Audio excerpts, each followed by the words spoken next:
Ahora bien, ¿qué organismos coloniales, cierto, comenzaron a regir nuestro territorio? En primer lugar, tenemos que tener en cuenta que Chile dependía de España, de los reyes de España, en este caso de los reyes, ¿ya? Y el rey nunca vino a Chile, ningún rey vino a Chile, ¿ya? Sí, el rey tenía a cargo un virrey y ese virrey sí vino a Chile. Ese virrey estaba a cargo del virreinato del Perú. Él vivía allá, por decirlo así.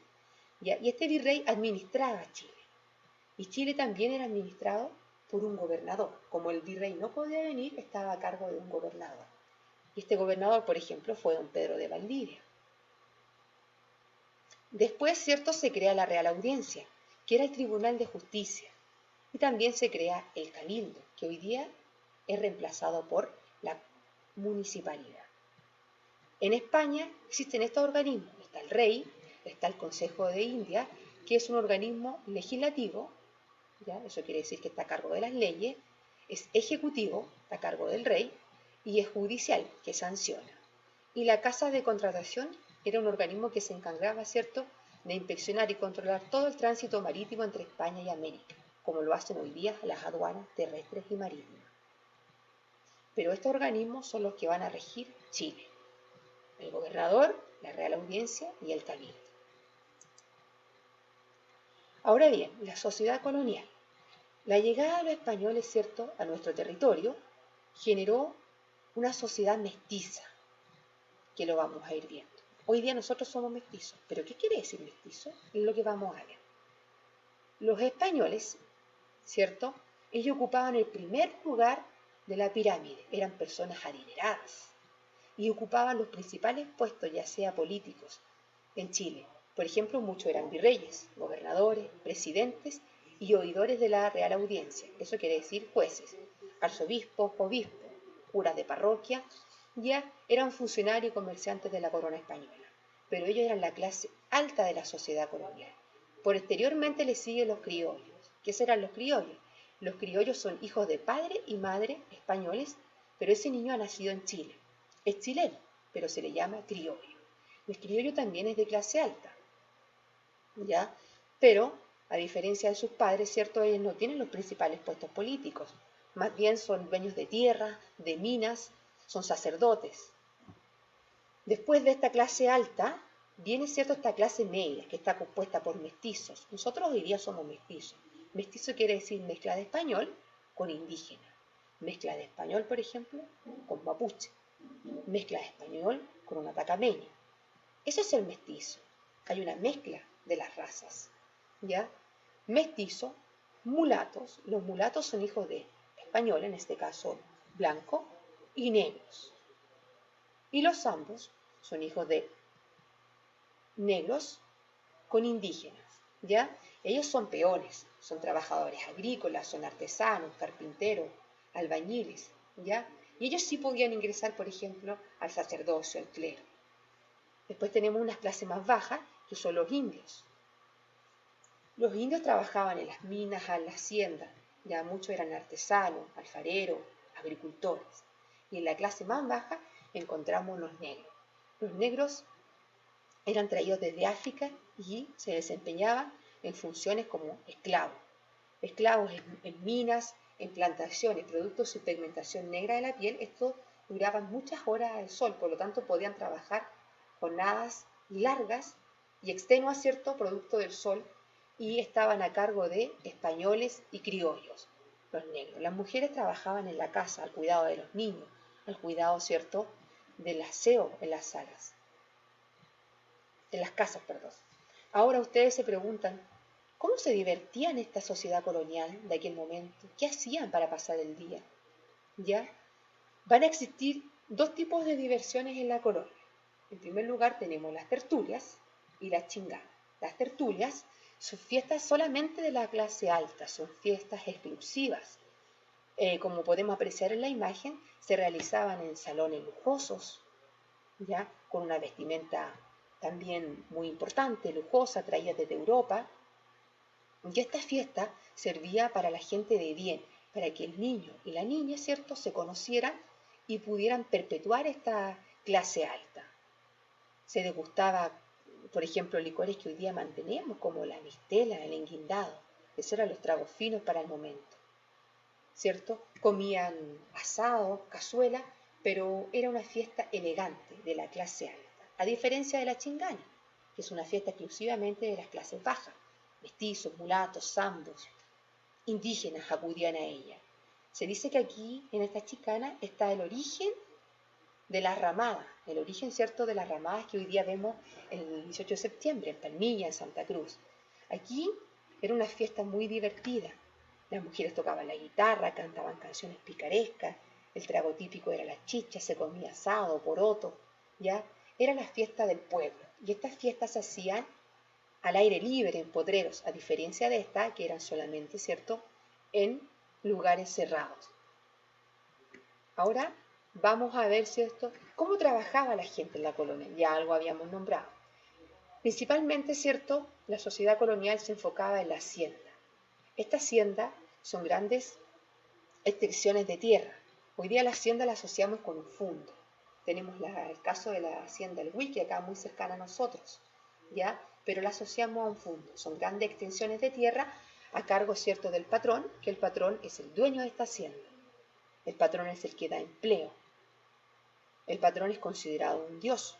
¿Por qué un dios? Porque el patrón entregaba una casa, que en este caso era no era una casa de grandes privilegios, era una casa de suelo de barro, una casa de adobe pequeñita, y además le entregaba a sus trabajadores una galleta, que era una especie de pan amasado, y le daba el almuerzo, que en este caso correspondía siempre a una cazuela y a legumbre. Entonces era considerado un dios, ¿ya? Y mucha de esta gente no trabajaba por dinero en las haciendas, sino que trabajaba por un techo y por comida. Después del patrón está el inquilino, que es la persona más cercana al patrón. El inquilino vive cercano a la hacienda, ¿ya? Vive al lado de la hacienda prácticamente, es el capataz, el que está a cargo de los peones, está a cargo de los mañanes, está a cargo, ¿cierto?, de todo lo que es el suelo agrícola. Este inquilino, ¿cierto?, está, como lo decía, está a cargo del peón y de los mañanes, que la mayor parte de los peones y los mañanes son lo que hoy día conocemos como los temporeros, que vienen por tiempo a trabajar en la hacienda y luego retornan a sus casas, ¿ya? Pero la hacienda constituye una unidad territorial muy importante, y a tener en cuenta que ellos no trabajaban por dinero, más bien trabajaban por techo de comida, y el patrón debía también enseñarles el catolicismo, que estos adoptaran el catolicismo. Ahora la encomienda. La encomienda no es lo que hoy día conocemos como mandar, ¿cierto?, una caja o algo, algún producto hacia otra comuna, hacia otra región. La encomienda era un grupo de indígenas que trabajaban para el señor español o para el hacendado, ¿cierto?, a cambio de techo y comida, pero trabajaban en campo, en minas. Pero este grupo de indígenas, más bien, era un grupo de esclavos, ¿ya? La encomienda era una esclavitud. Trabajaban para el patrón por techo, comida, enseñarle el catolicismo, tampoco tenían un trabajo remunerado, pero sí eran esclavos, ¿ya? Eran esclavos del patrón, a diferencia del inquilino, que sí trabajaba, pero no era un esclavo. Ellos sí, son esclavos. Durante toda la etapa colonial, 300 años, ¿cierto?, existió una guerra, la llamada Guerra de Arauco. Como les dije, esta duró 300 años y fue un conflicto entre españoles y mapuches. Los españoles quisieron tomar su tierra y los mapuches jamás dejaron que estos, ¿cierto?, se impusieran sobre ella. Se estableció una frontera hacia el sur del río Biobío, en que estaba compuesta por mapuches. Los mapuches custodiaban esta zona y hacia el norte estaban los españoles, que también custodiaban. Entonces siempre hubo un impedimento en avanzar más allá por parte de los españoles. Este conflicto trajo grandes pérdidas, sobre todo en mapuches, ¿ya?, porque no tenían la capacidad que tenían los españoles, como podemos apreciar en la imagen, que ellos sí tenían, por ejemplo, una vestimenta apropiada, a diferencia de ellos. Tenían armas también, ya que eso fue arrasando con la población mapuche. Ahora, ¿qué legado nos deja España a nosotros? ¿Cuál fue el legado español en Chile?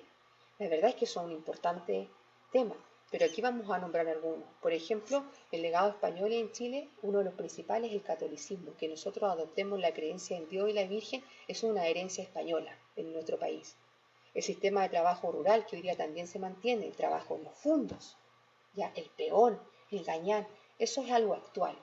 La fundación de ciudades. Los españoles fundaron ciudades, ¿cierto? Gran parte a orillas de un río, a orillas de un cerro, como el caso de Santiago, para esto, para facilitar la vida de las personas que habitaban ahí. También, ¿cierto?, la fundación de ciudades, que es el famoso plano damero, en el cual al centro de la ciudad está la plaza y alrededor está, ¿cierto?, la iglesia católica y alrededor de la plaza están los principales edificios públicos que rigen la ciudad. En el caso de Santa Cruz, por ejemplo, es un plano damero. En el caso de Chépica, y así ustedes podrán ir asociando al lugar que viven, Peralillo, por nombrar algunos más. También nos dejaron las leyes, la forma de gobernarnos, ya un poder ejecutivo, un poder ejecutivo, un poder legislativo, un poder judicial. Nos dejaron las diversiones, como por ejemplo el luche, el saltar la cuerda, eran juegos típicos de España que fueron insertados también acá en nuestra tradición. La arquitectura, hoy día el patrimonio que vemos, por ejemplo, sobre todo en Santiago, es un patrimonio colonial que data de esta época, es un legado de España en Chile. Las tradiciones, ya por ejemplo el dormir la siesta es una tradición española. El rezar el rosario en familia también es una tradición española. Muchos textos, la literatura, el leer, eso fue enseñado en España, ¿cierto?, a nuestro país. La sangre mestiza, sobre todo nosotros. Nosotros somos hoy día, ¿cierto?, una mezcla española e indígena. Eso somos nosotros, una sangre mestiza. Y el idioma castellano, el idioma español, eso fuimos heredados, ¿cierto?, por los españoles en Chile. Porque no creo que nadie, ¿cierto?, todavía, muy poca gente habla nuestra lengua nativa, el mapudungún. Pero el idioma castellano y la sangre mestiza y las creencias católicas, es decir, el catolicismo, son una herencia muy fuerte, ¿cierto?, de España en Chile. La próxima semana vamos a enviar material acerca de la unidad 2 que comenzaría, ¿cierto?, con la independencia. Que estén muy bien, cuídense.